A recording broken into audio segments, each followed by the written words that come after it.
We interrupt this to show you our giveaway for the month of November. Check out the Instagram link in the bio where you'll find details of how to enter and have a chance to win some BamfordRose merch. This month we're giving away a BamfordRose fleece, t-shirt and mug.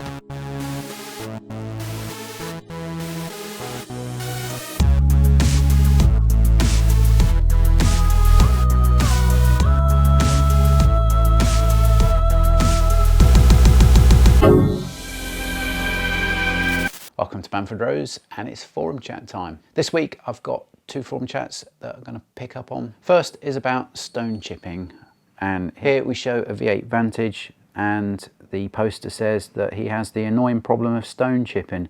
Brutal on this car. Yeah, you can see that there's some mighty big stone chips on the front end of that car.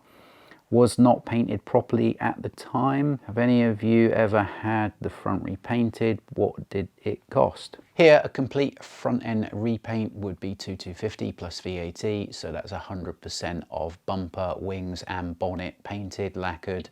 That's done off the car, so that price involves removal and refit as well as the painting. I think these Astons, especially on that front vertical surface of the bumper and just underneath the headlight, do stone rash badly. Obviously he feels that it wasn't painted properly to start with. I don't know about that. All I know is that you can buy the most expensive PPG lacquer.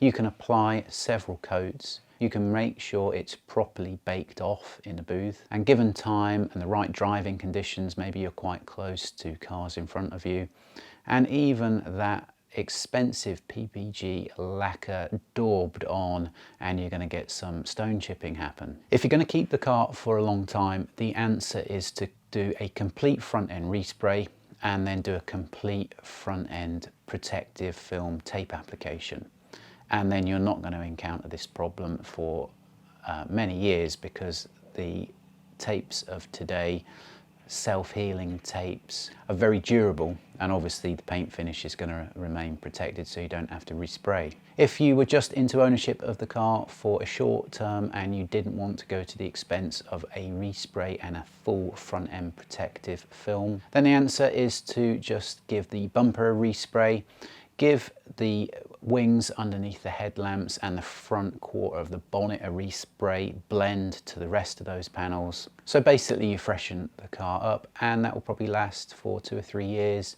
maybe about 10,000 miles before it needs correcting again because there's more stone chipping. Next forum chat is someone that's got the tyre system fault light on the dashboard and asks what could be wrong, and obviously he knows that there's two different types of sensors and which one does he need for his car.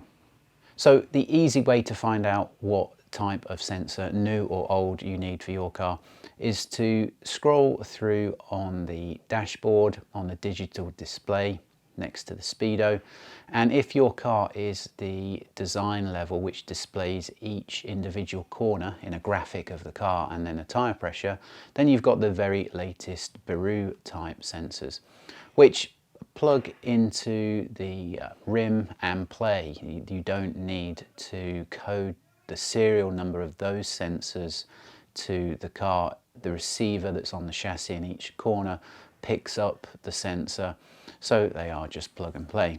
If you haven't got that display on the dashboard, then you've got the older Tyre Smart system, but Tyre Smart have gone out of business and now the sensor is remanufactured, remade by BamfordRose. They do have a serial number and you do need to code those to the body control module using the AMDS kit. The common question is that the driver can see that all 4 tyre pressures are recording properly because it's on the newer type system and each individual tyre pressure is shown, but he's still got the yellow warning light on.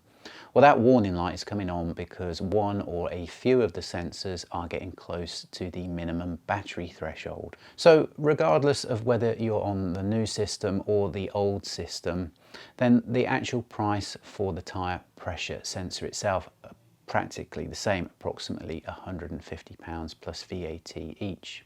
So if you need to replace all 4, you know, it's certainly knocking on the door of 800 to £1,000 to get the system working, which is a lot of money, and you really have to decide whether that is a functionality you really want on the car.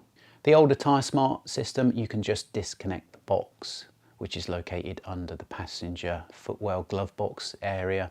And when you disconnect the box from the harness, the error message on the dashboard will disappear. On the newer type systems, you can't do that. So you'll need to code the system out of the body control module config, which is really easy. You know, if that was done at point of service, then the laptop has to go on the car anyway at point of service. So it's a simple job to code out the tyre pressure monitor system. That means that's the smart thing to do to get rid of the warning light if you don't want that system, because that costs absolutely nothing. Absolutely no point to buy one of those tyre pressure defeat devices out there that you plug into the harness and make the car think, make the dashboard think that there are no errors, so you get no error lights. If that was the best solution, then we would be selling a defeat device. But we know the best solution is to freely and easily put the laptop on the car and configure that functionality away from the body module so you don't get the error on the dashboard light. What you find is those people without that kit want to make their money from selling a piece of equipment, in this instance a TPMS defeat device, and they're selling that hardware because they can't do it the proper way, the pro way, which is what an independent specialist would do with AMDS. Hope you like both those forum chats.